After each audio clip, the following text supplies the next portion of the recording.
Hi everyone, and thank you for joining me. I'm happy to bring you story time today from our preschool room of our Ellettsville branch library.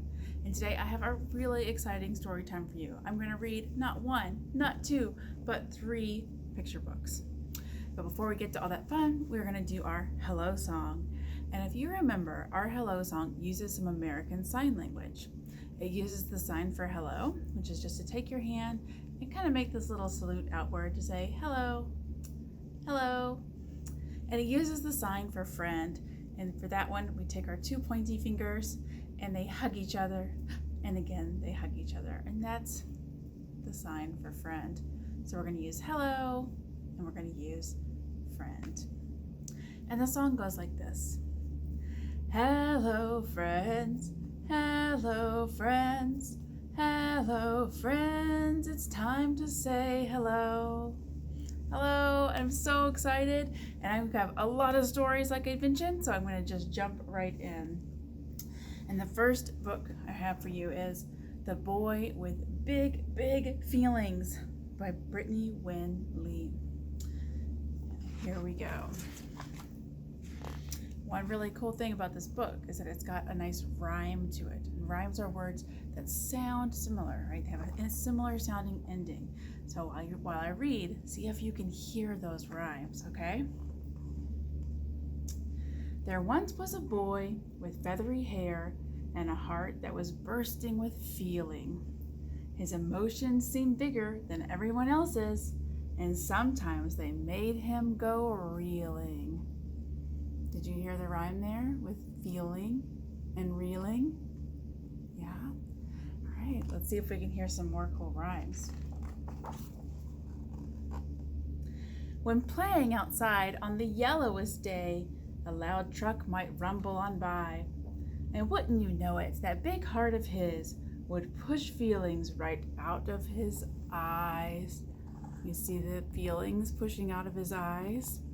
Yeah, it says tears.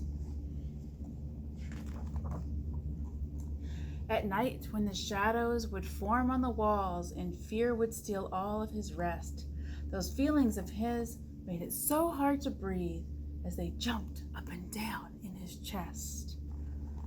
Ooh, what do you think he's feeling there? He looks very afraid or scared, right? Yeah. Sometimes when his play had come to an end, or when things didn't go as planned, the feelings would run down the length of his arms and clenched when they got in his hands. Oh, we can see his hands are like this, and he's maybe shaking them because he is very, very angry. Yeah. He felt happy feelings as big as the others, from tickles and hide and go seek, and jokes and races and stories and songs that made feelings glow from his cheeks. And we can see there his cheeks are so red. And what was that rhyme with cheeks? It was hide and go seek. So seek and cheeks. Beautiful things would stick in his brain and not leave him for hours and hours. The fur of a dog, a fluffy white cloud, his mama, a banjo, some flowers, all those wonderful things, those are beautiful to the boy. What kind of things in your life are beautiful to you? Are they the same as the boy or different?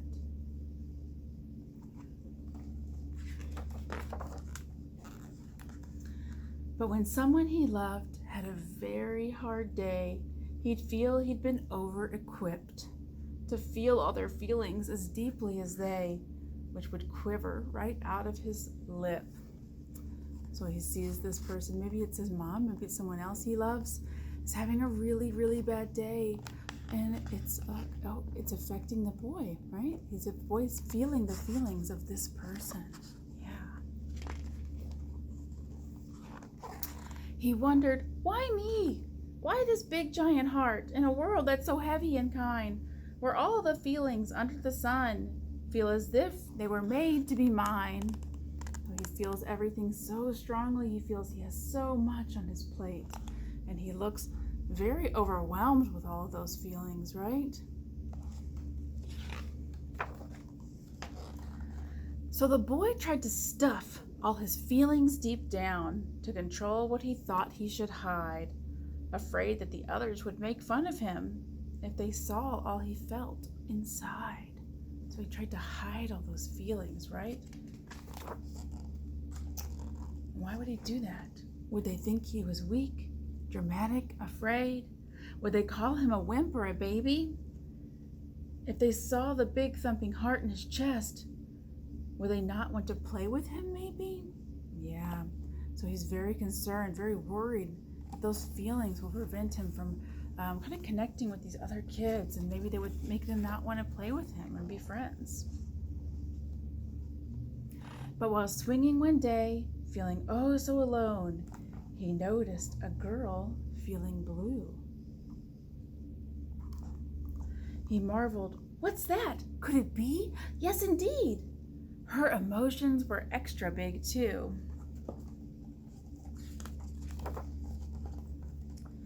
"Are you okay?" the boy asked the girl.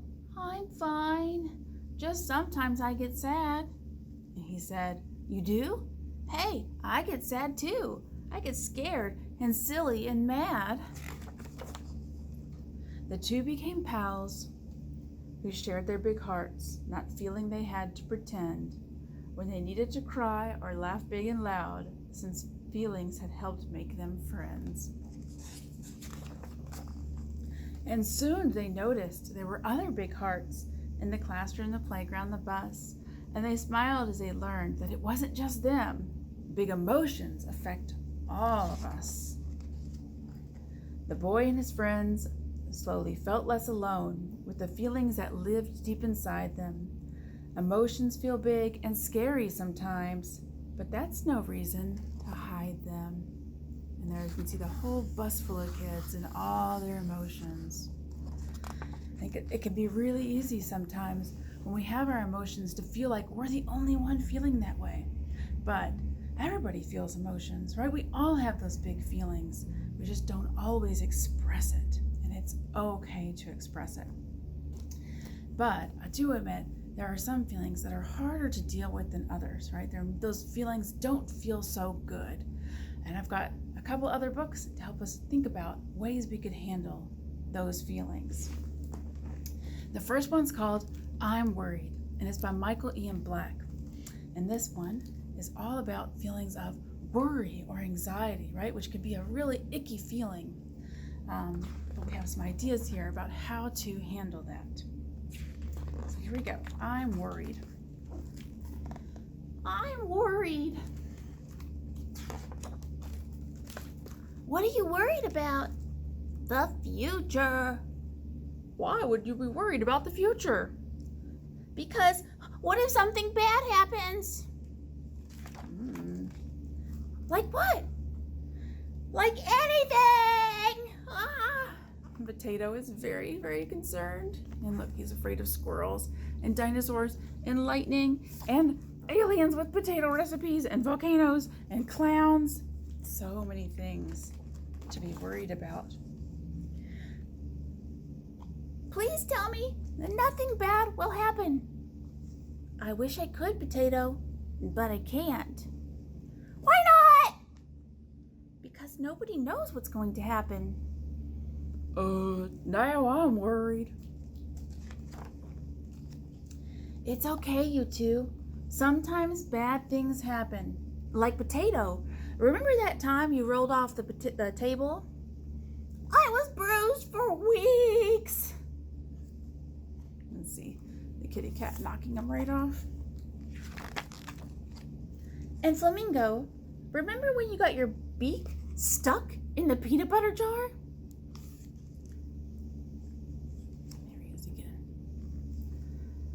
Peanut butter is the worst.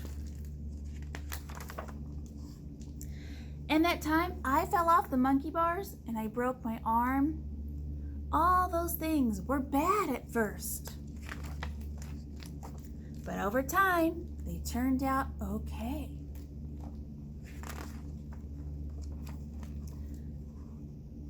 I got a sticker at the doctor's office, and it was a scratch and sniff. Power to the potato. I put bologna on my sandwich and it was delicious. You both doodled all over my cast, and it looked awesome. I'm gonna wrap myself in bubble wrap just in case. That way nothing bad can happen again. Guys? Guys! It's getting very warm in here. I can't move.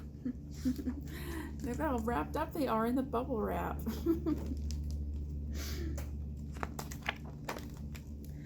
We're trapped in bubble wrap.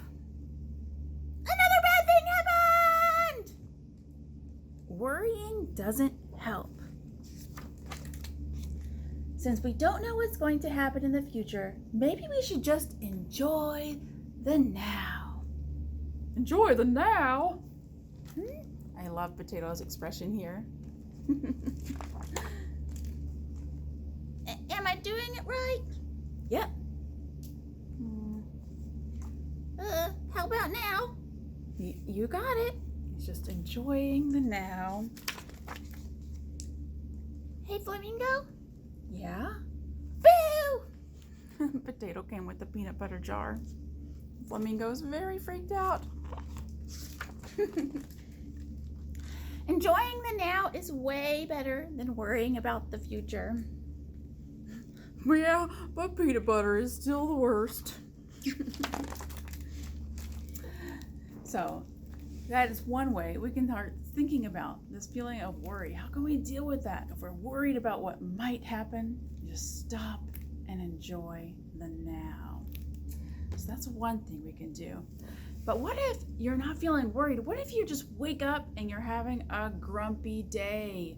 This happens to everybody at some time, right? You'll wake up, you don't want it to be a bad day, but for some reason you're in just a bad mood. You're just grumpy. What can you do? Our next book is all about that. It's called Grumpy Pants by Claire Messer. And it features this adorable little penguin, Grumpy Pants. All right, so let's see what we got here. Penguin was in a very bad mood. He didn't know why, and he didn't care. He stomped his feet all the way home. Oh, look at Penguin with the rain cloud right over his head. Goodness, Penguin.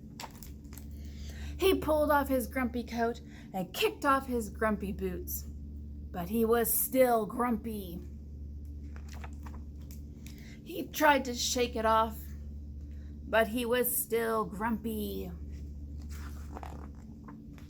So he pulled off one grumpy sock and then the other, but he was still grumpy. So he took off his grumpy overalls. Nope. Still grumpy. Look at him there in his underpants.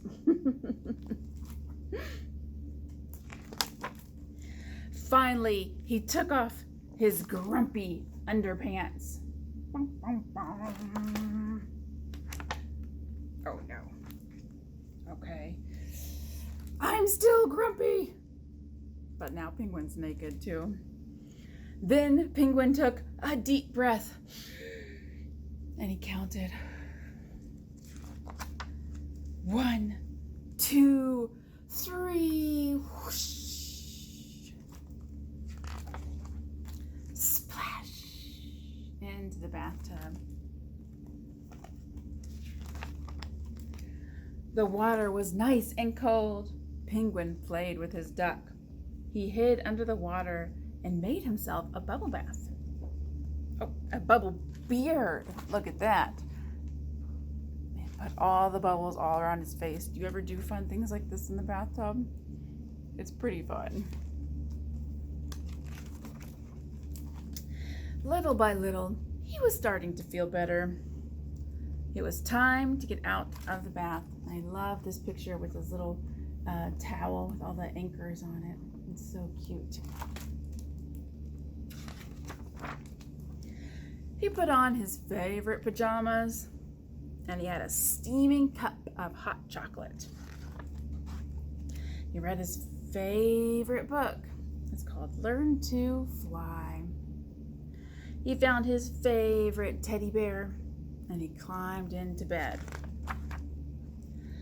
As Penguin fell asleep, he knew that tomorrow would be a good day because all the grumpiness had been washed away. So, Grumpy Pants. In this book, right, we saw Penguin woke up very, very grumpy and had to figure out how to deal with his grumpiness. And we saw Penguin go ahead and change, right? He got undressed, got into a nice bath, read his favorite book, put on his favorite pajamas, and grabbed his favorite teddy bear. All these little comforts, right? And those little comforts, we can call those some kind of self-care, right? Penguin was taking care of himself to try to get himself kind of reset into that better mood so he could wake up fresh the next day. Something else that was really nice that they mentioned in here, right? Before Penguin got undressed, he took that deep breath, that deep, deep breath, right? To breathe deeply can sometimes help us when we're feeling grumpy or angry, or even when we're feeling worried, just to kind of reset and feel like we're present in the now. So that was Grumpy Pants by Claire Messer. But there's a lot of really great books out there about all of our feelings. And if you are looking for more books about your feelings or how to deal with your feelings or express your feelings, come to the library. Let us help you find some books on that, because we have a lot here that you could enjoy. And that brings us to the end of our story time. And before we go, we're going to do our goodbye song, really similar to our hello song, but this time we're going to use the sign for goodbye, and that's just making this little wave like this. And we're going to bring back our sign for friend, our fingers hugging each other. And the song goes like this. Goodbye, friends. Goodbye, friends. Goodbye, friend. It's time to say goodbye. Goodbye, friends. Thank you so much for joining me, and I hope you have a great day.